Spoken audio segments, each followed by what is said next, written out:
The Nike Pegasus has always been a firm favourite among runners for such a long time, but over the last 4 years, as running shoe technology has advanced so quickly, the Pegasus has really started to lag behind its competitors. Big fans of the historic Nike Pegasus have been crying out for updates, especially to the outdated midsole, and Nike have finally given us that in this shoe, but not without a considerable hike in price. So have Nike now finally caught up and produced a 10 out of 10 daily trainer? And if so, is it going to be worth that extra hike in price? So I'm 3 runs in to the Pegasus 41 now. Thought what better time to put my thoughts down on paper and bring you this video. Right, let's start out chatting about all of the differences between this version 41 and the outgoing version 40. But before we do, of course, as I do with all the reviews on the channel, I bought this shoe 100% with my own money to give you that completely impartial, 100% honest review, as I will always do. So thank you to everybody liking, commenting and sharing this video. It really helps support the channel and allows us to keep on doing that. All right,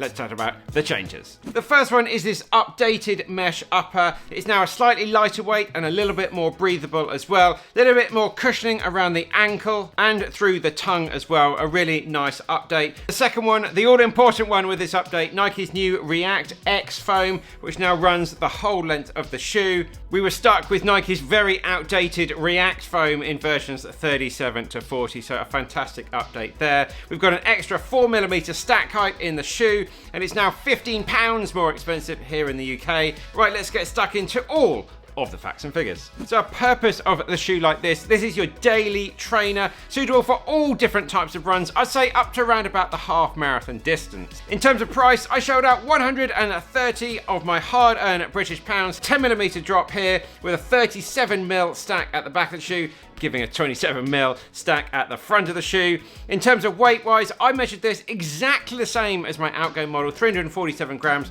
for me in my UK size 12. It's a neutral shoe and it has this lovely engineered mesh upper, as I say, really nice and breathable, getting good airflow through there as well. The midsole, as we've just discussed, now full length ReactX foam here, and Nike have kept their 2 air zoom units, just giving a little bit of extra bounciness in the shoe, one at the front of the shoe and one at the back of the shoe. There's no carbon plate in this shoe, and it has this lovely waffle outsole rubber in this shoe, lovely and grippy and super durable as well. There's no different width options available, certainly not at launch. Anyway, maybe that will come in time. In terms of colorways, we've got 2 at launch in the UK. USA, you're very lucky, you've got 6 to choose from. And as a side note, you can get this in the Nike's Buy You, choose your own colorway options, and that is now £155 here in the UK. And this was true to size for me. Right, let's get stuck into the likes. Right, we've got 3 likes to get through. My first one is this updated ReactX foam. It is so much more improved from the outgoing version.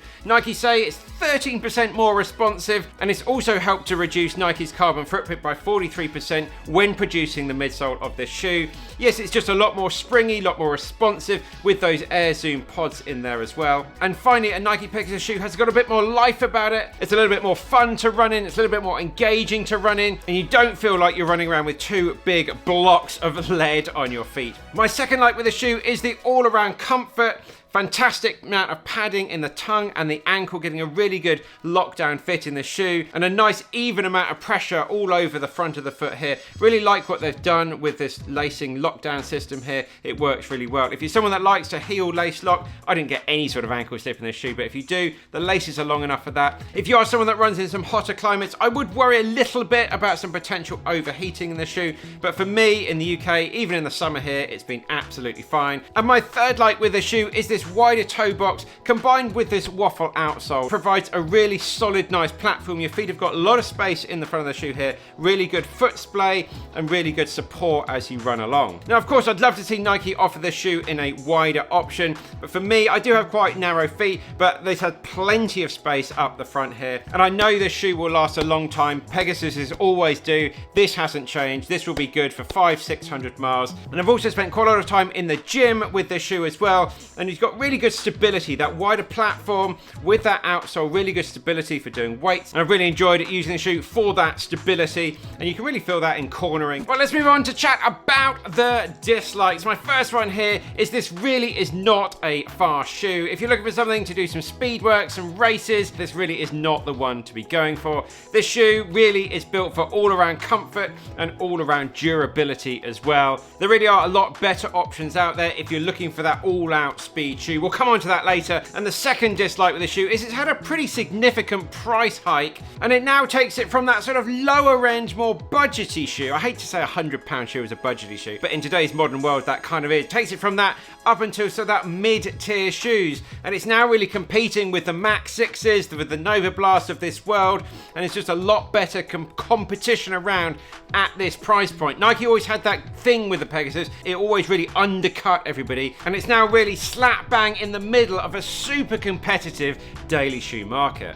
Right, so let's bring this all together. My conclusion: who's this shoe for? Do I recommend it? Is it going into my rotation? Well, if you're the type of runner that runs maybe 2 to 3 times a week, wears the same shoe at the gym, maybe plays some other sports in your shoes as well, travel in it, go shopping in it, then this is a really good solid 7 out of 10 for all of those different options. If you like the previous versions, you're gonna like this one as well. It's a perfectly fine, okay shoe to get your basic runs done in. Is it worth going to buy the discounted outgoing version 40 or this one? I'd really say try and find this one. If you want to buy the Pegasus, this one is a massive step up on that outgoing version 40. The new foam is so much more fun and engaging to run in, and it really is just that classic Pegasus do-it-all type shoe. It's a perfectly fine, okay, acceptable shoe to run in. But if you're looking for a more of a dedicated running shoe, you're a bit more serious runner out there, then Nike's own Vomero 17 is a lot livelier, it's a lot faster, and there's a lot more engaging ride with that shoe because it's got Nike's Zoom X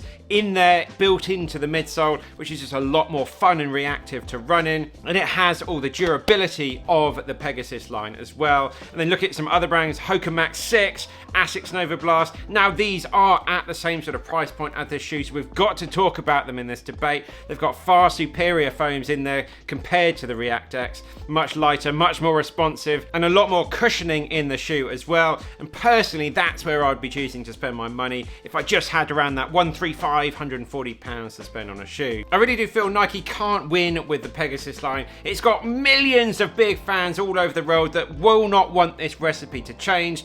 So they've tweaked the foam for the better, no doubt, but it's still the same fundamental shoe. Perfect for that beginner, novice, or casual runner, or the more advanced runner that's looking to get away from all the max stack height shoes out there and just wants a little bit more feel. At 27mm, that's now quite a minimal shoe out there, as crazy that is. And it's really quite nice to be able to feel that ground, a little bit more of an old school ride. Yes, I'll be keeping this shoe without a doubt. I've really enjoyed using it at the gym, just casually out and about as well. But for me, I'm super excited about the supposed upcoming, I'm sure it is coming, Nike Pegasus Turbo, when we're going to get a lot more Zoom X foam in here. Fingers crossed that is coming soon, and when Nike will hopefully finally deliver a fantastic all-around daily shoe, which is so badly missing from their lineup at the moment, to rival or potentially better the likes of the Asics Nova Blast and the Hoka Clifton and the Hoka Max 6 as well. And of course, I'll be getting that shoe as soon as it drops. I'm so excited for it. The most exciting shoe I've got this year, or maybe the Super Blast 2. I don't know. So that's it, guys. Let me know your thoughts down in the comments. Are you going to be getting the version 41? What do you think about it? What do you think about this crazy colorway? I love this. I've loved wearing it casually. I've loved running in it. Videos coming up next. You can check out the Hoka Max 6 review up here, or down here you can check out the Asics Nova Blast 4 review. Keep on working hard, guys. Keep on it down. Let me know your thoughts down below, and we'll see you very soon in the next one.